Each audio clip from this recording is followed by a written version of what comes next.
সবাইকে শুভ বিকেল। আজকে আমরা যে লেকচারটি দেখব সেটি হচ্ছে ফেব্রিক টেস্টিং। আশা করি দেখতে পাচ্ছ লেকচার 4। ফেব্রিক টেস্টিং সম্পর্কে হয়তো কম বেশি সবার ধারণা আছে, বা যার নেই বা যতটুকু আছে সেটি আবার একটু আমরা দেখবো, যেহেতু ডিপ্লোমাতে আমরা পড়েছি। তো চলো শুরু করা যাক। আগে ফেব্রিক টেস্টিং করার আগে আমাদের মনে হয় ফেব্রিক সম্পর্কে জানা উচিত। যে আমরা হয়তো সবাই জানি, তারপরেও একটু ঝালিয়ে নেওয়া যে ফেব্রিক কাকে বলছে। যে যখন কি করছে, সুতা অথবা ফাইবার পরস্পরের সাথে যুক্ত হয়ে, সেটা ইন্টারলেসড হতে পারে, ইন্টারলুপ হতে পারে, ইন্টারলক হতে পারে, যুক্ত হয়ে যখন একটা কি তৈরি করছে, অ্যাসেম্বলি তৈরি করছে, অথবা একটা তল তৈরি করছে, সাবস্টেন্সিয়াল সারফেস এরিয়া তৈরি করছে একটা নির্দিষ্ট থিকনেসের, এবং যেটার মেকানিক্যাল স্ট্রেংথ থাকছে, এরকম বস্তুটাকে আমরা ফেব্রিক বলছি।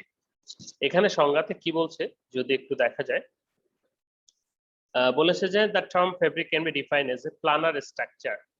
তাহলে স্ট্রাকচারটা হবে planar, produced by interlaced, interlooped yarn or fiber and felts by interlocking. Felts হতে পারে, interlocking এর মাধ্যমে হতে পারে। It manufactured assembly of fiber or yarns the substantial surface area. তাহলে কি থাকছে? Substantial surface area থাকছে, small, in relation to its thickness. Thickness থাকছে, sufficient mechanical strength to give the assembly of inherent cohesion. একটা আরেকটাকে ধরে থাকার sufficient force থাকছে বা মেকানিক্যাল স্ট্রেংথ থাকছে। বেসিক্যালি देयर আর 3 টাইপস অফ ফেব্রিক্স, সম্ভবত আমরা সবাই জানি। সেটা হচ্ছে উইভিং প্রসেসের মাধ্যমে যে ফেব্রিক হয় সেটাকে আমরা ওভেন ফেব্রিক বলি, নিটিং প্রসেসের মাধ্যমে যে ফেব্রিক হয় সেটাকে আমরা নিটিং প্রসেস বলি, এবং নন ওভেন অর্থাৎ ফাইবার গুলোর ইন্টারলেসের মাধ্যমে বা ইন্টারলকিং এর মাধ্যমে বা অ্যাসেম্বলির মাধ্যমে যে ফেব্রিক গুলো হয় সেটাকে আমরা নন ওভেন ফেব্রিক বলি। তো এখানে তার ছবিগুলো আমরা দেখতে পাচ্ছি, যে 3 প্রকার ছবি এখানে আমি দেওয়ার চেষ্টা করেছি, যে ওভেন ফেব্রিক, নিটেড ফেব্রিক আর non woven fabric. Woven fabric গুলো সাধারণত ওয়ার্প এবং ওয়েবড রয়েছে, অর্থাৎ 2 সেট ইয়ানের, যেটা যেমন আমাদের শাড়ি, লুঙ্গি, গামছা, এই ধরনের সাধারণত এগুলো ওভেন ফেব্রিকের উদাহরণ। এন্ড সেকেন্ডলি যেটা নিটেড ফেব্রিক, সেটা লুপের মাধ্যমে সাধারণত তৈরি করা হয়, এক সেট ইয়ান দিয়ে তৈরি করা যায়, যেমন এটা আমাদের যে গেঞ্জিগুলো আমরা পরি, পোলো পিকে, নরমাল সিঙ্গেল জার্সি, এগুলো। আর পাশে যেটা নন ওভেন ফেব্রিক আমরা দেখছি, ফাইবার গুলো ইন্টারলেসের মাধ্যমে যেটা তৈরি হয় সেগুলোকে আমরা বলছি। এগুলো সাধারণত আমরা কিভাবে তৈরি করতে পারি, আমরা যেমন আমাদের বাজারের শপিং ব্যাগ বা এগুলো আমরা যখন এখন দেখে থাকি, মাস্ক, ফেস মাস্ক, এটা খুবই উল্লেখযোগ্য একটি উদাহরণ। এগুলো ঠিক আছে, এগুলো হচ্ছে আমাদের ফেব্রিকের প্রকারভেদ। ইমরান, কিচ্ছু শোনা যাচ্ছে না, কিছু বলছো তুমি? মাইক্রোফোন পর্যন্ত অফ করো। ওকে, তাহলে ফেব্রিক কি সেটা আমরা জানলাম, ফেব্রিকের প্রকারভেদ বেসিক্যালি আমরা জানি, তারপর আমরা দেখব। Now the weaving process I very simple, সবাই অনেকেই জানি থাকে, তারপরও যে এখানে কি থাকে, যে weaving is the insertion of 2 set of straight yarns. 2 set straight yarn insert করছি, যেখানে ওয়ার্প এবং ওয়েব নামে পরিচিত। এটা হচ্ছে ওয়ার্প নামে পরিচিত, তোমরা বোধহয় এটাকে টানা সুতা হিসেবে জানো, এবং এটা ওয়েব নামে পরিচিত বা পোরন সুতা। যাই হোক, এই টানা পোরন ভুলে গিয়ে আমরা এখন থেকে ওয়ার্প এবং ওয়েব হিসেবে জানবো। ওকে, নেক্সট হচ্ছে the lengthwise yarns are known the warp with and lengthwise যেগুলো থাকবে সেগুলো ওয়ার্প নামে পরিচিত, আর এছাড়া যেগুলো থাকবে সেটা মাকু দিয়ে ইনসার্ট করা হয়, সেটাকে আমরা ওয়েব ইয়ার্ন বলি। সাধারণত ওয়ার্পিয়ান গুলোতে কি থাকে, আমাদের সাইজিং করা থাকে। তোমাকে যদি এক টুকরা ফেব্রিক দেওয়া হয়, তুমি কিভাবে বুঝবা যে এটার ওয়ার্প কোনটা আর ওয়েব কোনটা? সাইজিং করা থাকে, ভাঁজ পড়ে, এগুলো দেখে সাধারণত বোঝা যায়। তো যাই হোক, আমরা কথা বলছি উইভিং প্রসেস নিয়ে। সো এটা খুবই কমন একটা বেসিক প্রসেস। দেন হচ্ছে যে নিটিং প্রসেস। উইভিং এর তারপরে আবার অনেকগুলো ভাগ রয়েছে, সেগুলো ফেব্রিক স্ট্রাকচার ডিজাইনে তোমরা নিশ্চয়ই পড়ছো বা পড়বে। সেকেন্ডলি যেটা আমরা বলবো সেটি হচ্ছে যে নিটিং প্রসেস। নিটিং প্রসেসের ক্ষেত্রে আমরা দেখি যে forming of into loops, and each is typically one release and succeeding the loop has been formed into intermeshed with the loop structure is received. কি হচ্ছে, একটা লুপ গঠন করছে, এটার সাথে আরেকটা লুপ গঠন করছে, এটার সাথে আরেকটা লুপ গঠন করছে।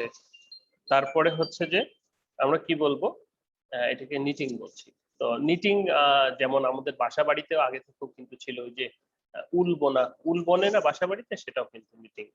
হ্যাঁ, তারপর এটা নিয়ে তো একটা সিনেমাও আছে বোধহয়, ভারত বাংলার, সোয়েটার, তোমরা হয়তো দেখেছো অনেক।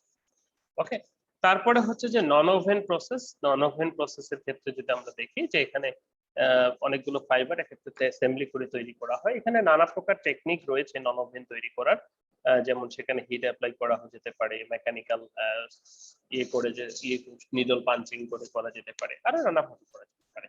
তো এখানে সাধারণত ফাইবার গুলো কোনো অ্যাসেম্বলি মেনটেন করে না। এটি হচ্ছে নন ওভেন ফেব্রিক বা নন ওভেন প্রসেসের মাধ্যমে উৎপন্ন হয়। ওকে, নাও আমরা এখন ফেব্রিকের কি কি টেস্ট করতে পারি। তো প্রথমে আমরা যদি বলি ফেব্রিক টেস্টের ক্ষেত্রে, তাহলে লেন্থ এবং উইথ চলে আসে, তাই না?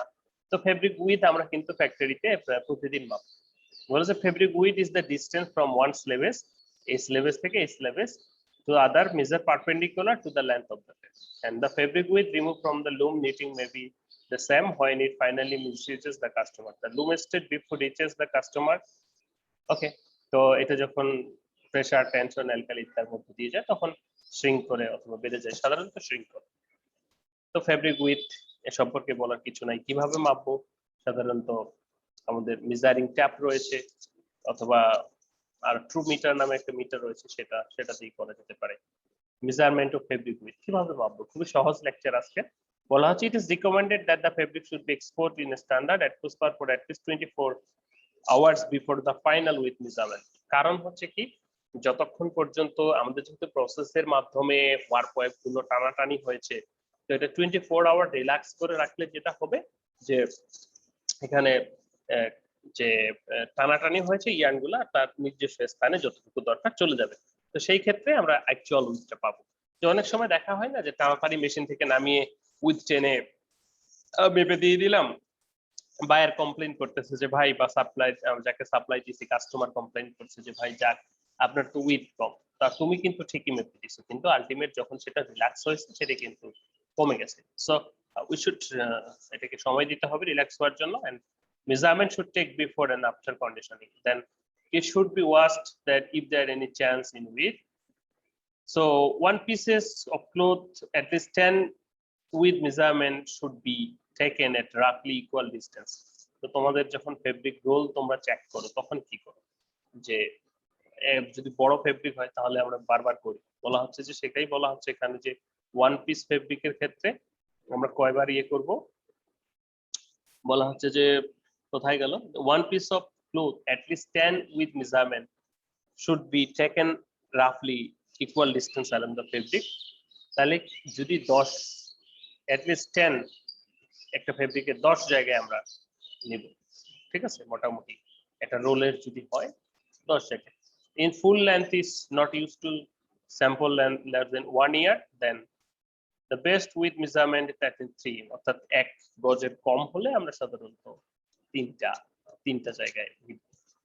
So in case of both, সেই ক্ষেত্রে একটা হ্যান্ডবুক অ্যাকুরেসি মেজারমেন্ট রয়েছে, যে আমাদের সব জায়গায় যে উইথটা সমান হবে এরকমটা কিন্তু একটু কম বেশি হতে পারে।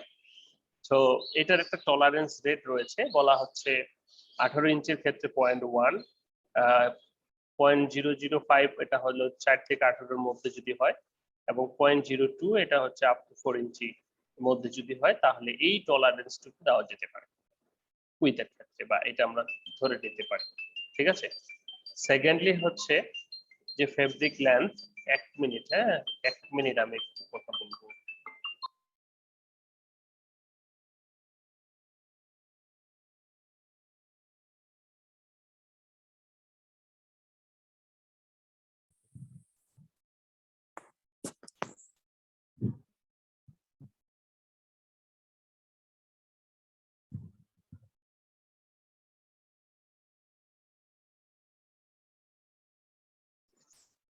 আচ্ছা, তাহলে ফেব্রিক লেন্থ আমরা দেখলাম, উইথ ফেব্রিক লেন্থে এবার আসি।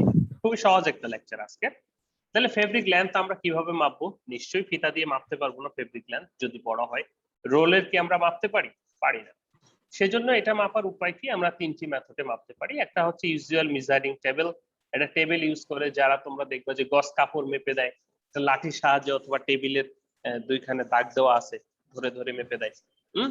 তো এরকম একটা মেজারিং টেবিল হতে পারে, বা ইউজিং মেজারিং স্কেল হতে পারে, এন্ড ইউজিং মেজারিং মেশিন হতে পারে। মেজারিং স্কেলটাকে আমরা ডিজিটাল স্কেল বলতে পারি। এই যে এখানে দেখতে পাচ্ছ, তো এই দিক দিয়ে যত উইদেরই ফেব্রিকটা যাবে সেটা এখানে কাউন্ট হবে এবং ডিসপ্লে করা হবে।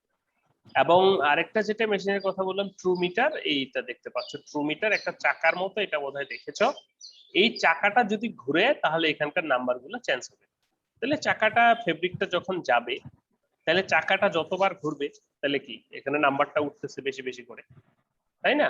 তাহলে নাম্বারটা উঠতেছে, তাহলে যতটুকু যাচ্ছে এক পাকে নাম্বার উঠবে, তাহলে কতটুকু গেল সেটা এখানে কাউন্ট করা হচ্ছে, চাকাটার ডায়ামিটার। ওকে, সো বলা হচ্ছে conditioning of the test sample. বলা হচ্ছে it is recommended that the fabric should be conditioned in the standard testing atmosphere at 62। আমাদের স্ট্যান্ডার্ড অ্যাটমসফিয়ার কত, 65 প্লাস মাইনাস 2 আর হচ্ছে 20, আমাদের দেশে যদিও 27 হয়। So in fully relax state, তো by measuring full measurement, sample line measurement, তাহলে এই তিনটা মেশিনের মাধ্যমে বা তিন পদ্ধতিতে আমরা ফেব্রিকের লেন্থ মাপতে পারি। এই যে ট্রু মিটারের ছবি যেটা তোমরা দেখতে পাচ্ছ আর একটু বড় করে, তাহলে ট্রু মিটার কি, measuring roller, pressure roller and fabric through the between roller and the counter. Microphone গুলা মিউট করলে কি সমস্যা? ওকে, ফেব্রিক থিকনেস এলে কি কি দেখলাম, fabric with, fabric length, thirdly fabric thickness. Thickness কিন্তু আমরা সাধারণত সেইভাবে মাপি না, বাট থিকনেসটা কিন্তু আমাদের দরকার হয়ে থাকে। বিশেষ করে বলি না ফেব্রিকটা অনেক মোটা, আমরা যখন ফ্লিস ফেব্রিক নিয়ে কাজ করি বা এই ধরনের মোটা কাপড় নিয়ে কাজ করি যেখানে, তখন কিন্তু থিকনেসটা আসলে আমাদের দরকার হয় বা আমরা মেজার করে থাকি। কার্পেটের ক্ষেত্রে, এগুলো ক্ষেত্রে কিন্তু আমরা মেজার করি। সো কতটুকু মোটা সেটাই। তাহলে এটা কিভাবে মাপবো? বলা হচ্ছে যে fabric thickness is defined at perpendicular distance through the fabric which determine the dimension between the upper and lower side of the fabric. ফেব্রিকের উপর এবং লোয়ার সাইডে কত ডিসটেন্স সেটা মাপবো। Determine the thickness of the fabric sample in laboratory usually carried out the help of precision thickness gauge. এখানে যেটা দেখতে পাচ্ছ সেটার নাম precision thickness gauge. In fabric thickness gauge, the fabric কি করা হচ্ছে, whose thickness is to be determined is kept flat anvil এখানে রাখা হয়, তারপরে এটাকে প্রেস করলে এখানে কতটুকু উপরে উঠবে সেটা এখানে মেজার করা যায়। And circular pressure put in measure from the under and fix the load. Then the dial directly guesses the thickness in mm. কিছু না, এরকম একটা প্রেসার ফেব্রিকটা এখানে দিলাম, উপরে আর একটা দিলাম, দিয়ে একটু প্রেসার দিলাম, তাহলে ফেব্রিকটা কতখানি সেই ডিসটেন্সটা সে মেজার করছে, তাই না? যত বেশি হবে তাহলে সে ফেব্রিকের ডিসটেন্স সে তত বেশি মান দেখাবে। সেটি বলা হচ্ছে এখানে যে এটা হলো অ্যানালগ, এটা হলো ডিজিটাল। এইখানে প্রেসার পড়ে এখানে ফেব্রিকটা দেওয়া হবে, দিয়ে এটা থিকনেস মেজার করা হবে। তাহলে এইটা উপরে কতটুকু উঠলো সেটাই এখানে দেখাবে। সেম ভাবে এখানে এটা কাগজ থেকে শুরু করে এটা মোটা ফেব্রিক পর্যন্ত, ওকে, থিকনেস গেজের সাহায্যে মাপবো। Determination thickness of a fabric সাধারণত এভাবে মাপতে হবে আমাদের। আমরা যদি বলি fabric is sampled in laboratory usually carried out the help of precision thickness gauge. In equipment, the fabric whose thickness is to determine kept in flat anvil and circular pressure put is to top on the under standard fixed load and dial is indirectly and gives the thickness in meter. Shows pliers দেখছো না, pliers কি এমনি ধরে, like মেশিনটা আমাদের এরকম রয়েছে, ফেব্রিকটাকে দিব, মেজার করে দিব কতটুকু। So objectives of the fabric thickness goes to know about the thickness of the fabric to determine the value of the thickness different fabric and thickness এটার উদ্দেশ্য কি, thickness মাপাটা। তাহলে ডাইমেনশন আমরা দেখলাম লেন্থ উইথ এন্ড থিকনেস। আমরা একটা thickness গেজের বিভিন্ন পার্ট সম্পর্কে একটু দেখি। তো এখানে নানা প্রকার থিকনেস মেশিন রয়েছে, সেটার যেটা ব্যবহৃত হয়, যেমন Reynolds and Barrons thickness tester, Hales thickness gauge, তারপরে হচ্ছে যে কি শিরলি থিকনেস গজ এন্ড আনা থিকনেস টেস্টার, অনেকগুলো থিকনেস টেস্টার রয়েছে। তো আমরা মোটামুটি একটা নরমাল থিকনেস গজের বেসিক যে জিনিসগুলো সেগুলো একটু দেখার চেষ্টা করবো। সাধারণত মোটামুটি একই রকম, হয়তো মানে কোম্পানিগত কিছু পার্থক্য থাকে। তাহলে এখানে কি different parts of the thickness tester. এক নাম্বার হচ্ছে এনভিল, এক নাম্বার কোথায় এই যে যেটার উপরে আমরা ফেব্রিকটা রাখবো লোয়ার পার্টে সেটার নাম হচ্ছে এনভিল। দুই নাম্বার সার্কুলার প্রেসার ফুট, দুই কোথায় এই যে সার্কুলার প্রেসার ফুট যেটা উপরের পার্টটা, অর্থাৎ একটা নিচের পার্ট একটা উপরের পার্ট, মাঝখানে তো ফেব্রিক থাকবে তাই না, মাঝখানে তো ফেব্রিক থাকবে, তাহলে এই এই উপরের পার্ট এটা ডায়া হচ্ছে 10 milli. And zero setting dial gauge 3 number, zero setting, এটাকে জিরো করে নিতে হয় প্রথমে, কারণ তারপর এখানে দিলে তারপর না মান দেখাবে, আর ডিজিটালে তো ক্যালিব্রেশন করে নিতে হবে। নব for zero setting dial gauge 4, এটা ঘোরালে এটা জিরো হয়ে যাবে, ঠিক আছে। তারপরে যদি আমরা দেখি যে dead weight as per the standard 5 number dead weight. ওজন, লিফটিং লিভার কোথায় গেল, লিফটিং লিভার 6 নাম্বার, হাত ধরলে প্লায়ার্সের মতো ঘুরে। Grub screw and for calibration 7 number, এখানে একটা স্ক্রু আছে ক্যালিব্রেশনের জন্য যে এটা অ্যাকচুয়ালি ঠিকঠাক কাজ করছে কিনা, যতটুকু মাপার কথা ততটুকু মাপা যাচ্ছে কিনা। ক্যালিব্রেশন মানে কি, যে তুমি যে 1 কেজি মাপবা আমরা আদর্শ মান বলি না, তো এই মেশিনটা আমার আদর্শ মান দিচ্ছে কিনা। সার্কুলার প্রেসার ফুট ডায়া 25 মিমি 8 নম্বরে, আমরা যদি দেখি এটা আরেকটা সার্কুলার প্রেসার ফুট, এটা হচ্ছে 25 মিমির একটা আছে 10 মিমির একটা আছে। ডান, এটা ডিজিটাল, এই জিনিসগুলো থাকে, এই মাঝখানে দিব ফেব্রিক দিয়ে মাপ। আশা করি ক্লিয়ার, খুবই সহজ জিনিস। স্পেসিফিকেশন যদি বলি দেখেই আসলাম, তারপরে যদি আবার একটু দেখি, বলা হচ্ছে যে রেঞ্জ মেজারমেন্ট 1 থেকে 10 মিমি পর্যন্ত মাপা যায়। লেস্ট কাউন্টে সর্বনিম্ন 0.01 মিটার মিমি পর্যন্ত মানে মাপা যাবে এই মেশিন দিয়ে। 60 মিমি ডায়ামিটার অ্যানভিল, এটা 10 মিমি 25 মিমি যেটা দেখলাম। লোড সাধারণত যেটা আমরা বললাম 78 গ্রাম বা 100 গ্রাম পার স্কয়ার সেন্টিমিটারে যেন পড়ে, এটা দেওয়া হয়। থ্রোট ডেপথ, থ্রোট নিচে এটা 22 মিলির মতো। ওভারঅল ডাইমেনশন যদি বলি, উচ্চতা, length, width, height, net weight সাধারণত এরকম পুরো মেশিনটা। ওয়ার্কিং প্রিন্সিপাল কি, খুবই সহজ। বলা হচ্ছে the fabric sample that measure kept in the anvil, যে এনভিলের মাঝখানে রাখবো। তারপর বলা হচ্ছে the press foot on the specimen and reading is taken the thickness specimen, রেখে প্রেস করে সেখান থেকে ডাটা। এ হচ্ছে আমাদের থিকনেস মেজার করার জন্য। আরো দুটো লাইন রয়েছে, কি বলছে, তো যেহেতু একটা ফেব্রিকের ক্ষেত্রে আমরা সাধারণত 3টা-4টা জায়গা থেকে ডাটাটা নিব, নিয়ে কর করব, ঠিক আছে। The mean value of the reading thickness determined of 0.1 is calculated and the result value গড় করে তুমি রেজাল্ট দিয়ে। ওকে, তো point should be consider measuring thickness. তো এই থিকনেস মেজার করতে গিয়ে আমাদের কিছু বিষয় মাথায় রাখা দরকার। সেটা কি, the shape and size of the pressure foot. আমাদের যদি এরকমটা হয় যে প্রেসার ফুটের বেশি হয়ে গেছে ওজন, তো ওই চাপে তো সে দেবে যাবে, তাই না।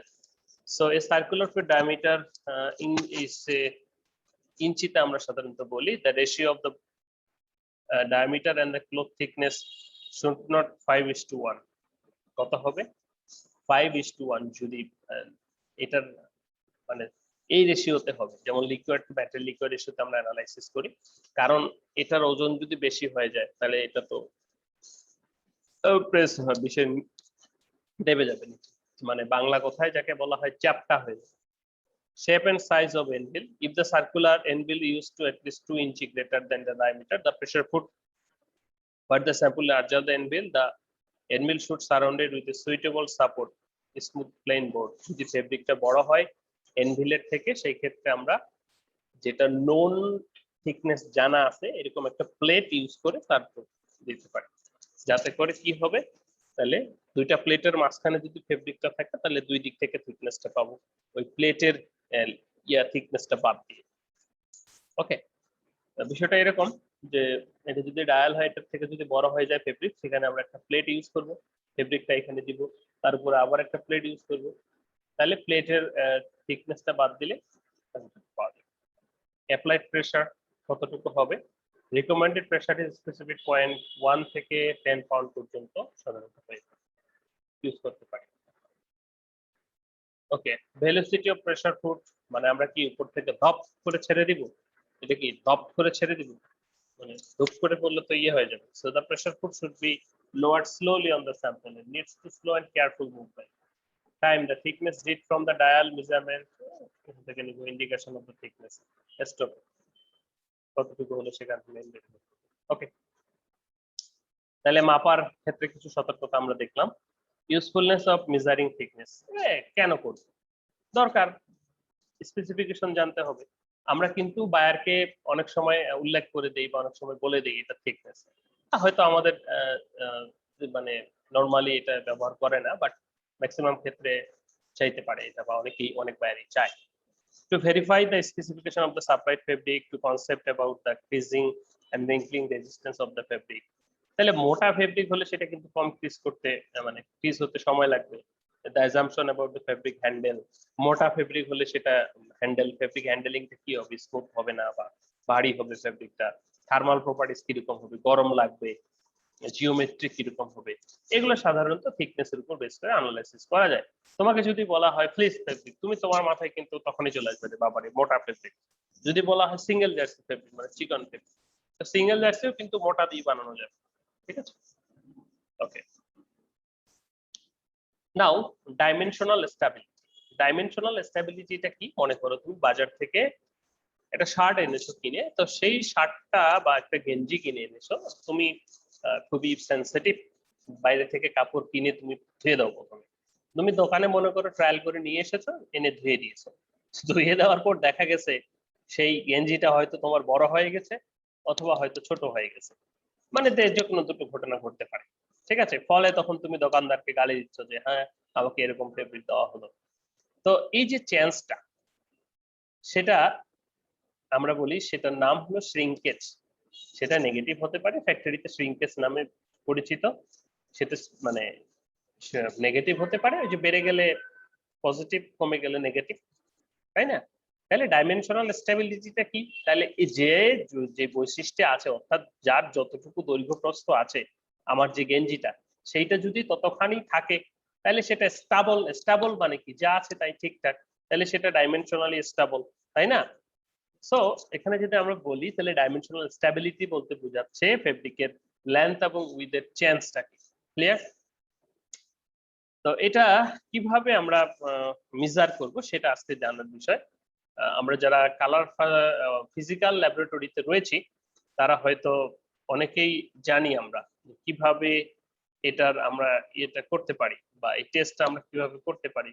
শ্রিঙ্কেজ টেস্ট বলে যাকে, আমরা প্রত্যেক দিন করে থাকি। তো এই টেস্ট মেথডের জন্য আমাদের কি কি লাগবে, আমাদের একটা ওয়াশিং মেশিন লাগবে যেখানে আমরা এটাকে ওয়াশ করব ডিটারজেন্ট, ঠিক আছে। তাহলে একটু দেখে নেই কি কি লাগবে। অনেকগুলো মেথড রয়েছে এরকম, যে মেথডে করতে পারে সেই মেথডের হিসেব অনুসারে করতে হবে। আমরা জাস্ট বেসিক যে জিনিসটা সেটা একটু দেখব। তাহলে কি কি লাগবে, অ্যাপারেটরস আমাদেরকে, প্রথম হলো স্যাম্পল মার্কার, স্যাম্পলের উপর মার্ক করতে হলে লাগবে মার্কার পেন লাগবে যেটা দিয়ে মার্ক করব। Stability template and shrinkage extension ruler, stability একটা টেমপ্লেট আছে এটার উপর বসিয়ে মার্ক করতে হয়, ruler, wascator FOM, program cards. এখন যে মেশিন ইউজ করব সেই এখানে অনেকগুলো রয়েছে। হ্যাঁ শাকিল বলতে পারো, এই মেশিনগুলো যে কোনো একটা মেশিন হলেই হবে। স্যার স্টেবিলিটি টেমপ্লেট বলতে হচ্ছে স্যার আমরা ফিজিক্যাল ল্যাবে যেটা ইউজ করি স্যার, ওই যে 50 cm বাই 50 cm, Yes. যার মাঝখানে হচ্ছে 35 cm এর স্যার এক একটা আপনার বিন্দু থাকে। Yes, okay. এরপরে হচ্ছে calibrated steel rules of appropriate length grading, steel ruler যদি থাকে বা গস মাপার জন্য thickness. Calibrated tape measure, ballast fabric, তোমরা কি বালাস্ট ইউজ করো? Domestic tumble dryer, mesh drying rack and drying line. কে জানি কথা বললে একটু আগে শাকিল, নন ফসফেট ডিটারজেন্ট। না স্যার বালাস্ট ইউজ করা হয় না স্যার। আচ্ছা, বালাস্ট ফেব্রিকটা হচ্ছে এক্সট্রা একটা ফেব্রিক পলিস্টারের। আমাদের ফেব্রিকের ওজন যদি কম হয় বা অনেক সময় যদি মনে হয় যে পাতলা হয়েছে, সেই ক্ষেত্রে আমরা এই বালাস্ট ফেব্রিকটা ইউজ করতে পারি। তো আলটিমেট উদ্দেশ্যটা কি, আমাদের যে ফেব্রিকটা আছে সেটাকে একটা নির্দিষ্ট সাইজে কেটে আমরা ডিটারজেন্ট দিয়ে ওয়াশ করব। ওয়াশ করার পূর্বে এবং ওয়াশ করার পরে এর যে ইয়েটা রয়েছে দৈর্ঘ্যের বা এবং প্রস্থের যে পরিবর্তনটা সেটা আমরা দেখব, সেটাই কিন্তু আমাদের শ্রিঙ্কেজ। তাহলে স্যাম্পল মেকিং বা মার্কিং, স্যাম্পলটা কিভাবে মার্ক করব দেখো। প্রথম ছবিতে শাকিল যেটা বললো, আমাদের এরকম একটা টেমপ্লেট রয়েছে যেটার মাঝখানে দেখো যে গ্যাপ রয়েছে, যেটা দিয়ে আসলে মার্কারটাকে ঢুকানো যায়। এই মার্কারটা দিলে সেখানে একটা দাগ পড়বে, এবং মার্কারটা সাধারণত পার্মানেন্ট হয়, যেন ধোয়ার পরে সেই দাগটা চলে না। তাহলে সেই সাইজটা কিরকম হবে? সেই সাইজটা হচ্ছে 50 সেন্টিমিটার বাই 50 সেন্টিমিটার, অর্থাৎ উভয় দিকে 50 সেন্টিমিটার, কিন্তু এই যে দাগগুলো, বিন্দুগুলো যেখানে দেওয়া হয়, এগুলো হচ্ছে 35 সেন্টিমিটার করে। ওকে, তাহলে আমরা কি করছি? প্রথমে একটা স্যাম্পলকে এরকম টেমপ্লেট বসিয়ে কেটে নিচ্ছি। তো এটা আসলে বিভিন্ন প্রকার ফেব্রিকের ক্ষেত্রে বিভিন্ন পার্ট আমরা নিয়ে থাকি। তো যেমন এখানে যেটা আমরা প্রসিডিউরটা দেখি, the minimum size of the stability square is 50 into 50 and the testing small pieces is not এর চেয়ে ছোট সাধারণত অ্যাকসেপ্ট করা হয় না। তারপরেও তুমি চাইলে করতে পারো, কারণ ছোট ফেব্রিকে আসলে চেঞ্জটা সেভাবে বোঝা যায় না। ঠিক আছে, বড় ফেব্রিকে যতখানি চেঞ্জটা বোঝা যায়। Lay the fabric to the relaxed 4 hours in the bath of the ambient condition so that the smooth of the tension free. Do not use fabric with 5 cm sleeves. এই যে স্লিভসটা, এটা যেন 5 সেন্টিমিটার বেশি না হয়। And then কি বলা হচ্ছে, place the template on the fabric and the side of the template and direction, length direction A template ফেব্রিকটা টেবিলে বসানো, তারপর কাটা, সেলাই করা, সাইড সুইং করা, এবং তারপরে বসিয়ে আমরা কি করছি, টেমপ্লেট দিয়ে দাগ দিচ্ছি। Mark the 3 with dot length mark, মানে তিনটা করে আমরা দেখতে পাচ্ছি, এপাশে তিনটা এপাশে তিনটা করে দাগ দিব, মানে কর্নার গুলো, তাহলে মাপা থাকবে। ড্র দ্য অ্যারো, এবং আমাদের ওয়ার্ক ডিরেকশন কোন দিকে সেখানে একটা অ্যারো দিয়ে রাখবো। তাহলে এই হচ্ছে আমাদের স্যাম্পল প্রিপারেশন। তো স্যাম্পল প্রথমে কেটে নিতে হবে। দেখো এখন কোন স্যাম্পলের ক্ষেত্রে কতটুকু কেটে নিতে হবে কিরকম। ওভেন ফেব্রিকের জন্য use single layer of fabric. এক ওভেন ফেব্রিকের জন্য সাধারণত সিঙ্গেল লেয়ার অফ ফেব্রিক কেটে নেব 50-50 যদি ফেব্রিক হয়ে থাকে। আর যদি গার্মেন্টস বডি হয়ে থাকে, তাহলে গার্মেন্টস বডির বিভিন্ন জায়গাগুলোতে, বডি, আর্ম, স্লিভ, এগুলোতে দাগ দিয়ে রাখবো বা মেপে রাখবো। ঠিক আছে, ওয়ার্ক নিটেড ফেব্রিক, এটি সাধারণত সিঙ্গেল পেয়ে আমাদের দেশে অল্প স্বল্প বানানো হয়। ওয়ার্ক নিটেড ফেব্রিক, এটাও সিঙ্গেল লেয়ার ইউজ করতে হবে। ওয়াইপ নিটেড ফেব্রিকের ক্ষেত্রে ডাবল লেয়ার ইউজ করতে হবে, আমাদের ফ্যাক্টরিগুলোতে যেটা বেশি ইউজ করা হয়। তাহলে এটা ডাবল লেয়ার একসাথে দিয়ে দেন কিন্তু সেলাই করতে হয় প্রান্তগুলো। ক্রিঙ্কেল ফেব্রিকের ক্ষেত্রে সাধারণত স্টেবিলিটি টেমপ্লেট যদি বসানো হয়, তাহলে সেটা ক্রিঙ্কেল ফেব্রিক গুলো স্প্রেড হয়ে যেতে পারে, সেজন্য জাস্ট দাগ দিয়ে নিয়ে কেটে ফেলা হয়। ক্রিঙ্কেল ফেব্রিকের ক্ষেত্রে তো আমাদের দেশে যেটা সবচেয়ে করা হয় সেটি হচ্ছে নিট ফেব্রিক এবং ওভেন ফেব্রিক। ওয়ার্ক নিটে সেভাবে করা হয় না। এই যে ছবিটা এখানে দেখা যাচ্ছে সেটা ক্রিঙ্কেল ফেব্রিক। ট্রিমস বা ইলাস্টিক গুলো কিন্তু করা হয়ে থাকে, তাহলে সেগুলো একসাথে স্পেসিমেন গুলো যুক্ত করে 450 মিমি লেন্থ তৈরি করে তারপর সেটা ইয়ে করা হবে, ক্রিঙ্কেল ওয়াশ করা হবে। শাকিল বলো। স্যার ক্রিঙ্কেল ফেব্রিক গুলো তো স্যার বর্তমানে হচ্ছে স্যার আপনার ওই যে গার্মেন্টস থেকে একটা ডামি স্বরূপ নিয়ে আসে, ওইটা বসে আছে, তারপর হচ্ছে স্যার কাইটা সেলাই করে, তারপর হচ্ছে স্যার সেন্টিমিটার যে টেপটা থাকে আমাদের, ওইটা দিয়ে স্যার মেজারমেন্ট দিয়ে ওটা তারপর বডি, স্যার ওয়াশ করা হয়। ওটা বডি জি স্যার, একদম বডি ডামি বানিয়ে স্যার ই করে। ওটা বডি। ওইটা আমি স্যার মানে কথা এই বলছি ফেব্রিকের ক্ষেত্রে। আমাকে ক্লাসটা শেষ করতে দাও প্লিজ। ঠিক আছে স্যার। দেন ট্রিমিংস গেল। ট্রিমিংস যদি হয় তাহলে ট্রিমিংস গুলো একত্রিত করে আমরা সেটা ওয়াশ করে সেটার লেন্থ দিয়ে দেখতে পারি। তাহলে ওয়াশ প্রোগ্রাম কি? সাধারণত 40 বা 60 আমাদের যে ডিটারজেন্ট রয়েছে সেটা ডিটারজেন্ট দিয়ে আমরা জেন্টাল সাইকেল দিব। ঠিক আছে, ওয়াশিং মেশিনে ওয়াশ করে নামাবো। তো ওয়াশ করার পর এটিকে সাধারণত শুকাতে হয়। শুকানোর ক্ষেত্রে আমরা বিভিন্ন মেথড অবলম্বন করতে পারি, সেটার ক্ষেত্রে line dry, deep dry, flat dry, tumble dry হতে পারে।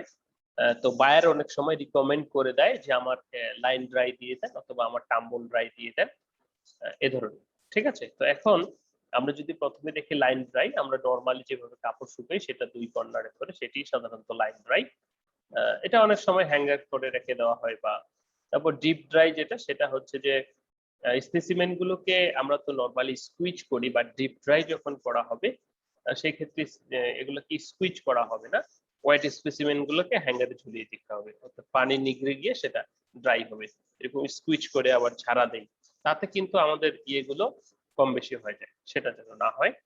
ফ্ল্যাট ড্রাই, ফ্ল্যাট ড্রাইতে এখানে দেখতে পাচ্ছি যে জাস্ট নরমাল ভেজা ফেব্রিকটাকে এরকম করে রাখলেও কিন্তু নিচের দিকে যখন পানিটা যায় সেই ক্ষেত্রে কিছুটা বাড়তে পারে বা পসিবিলিটি রয়েছে। তো ফ্ল্যাট ড্রাই ক্ষেত্রে সাধারণত এরকম স্টিল বা কোনো কিছুর উপরে ফ্ল্যাট করে রাখা হয়, ঠিক আছে, যাতে কোনো দিকে কতটুকু না বাড়ে।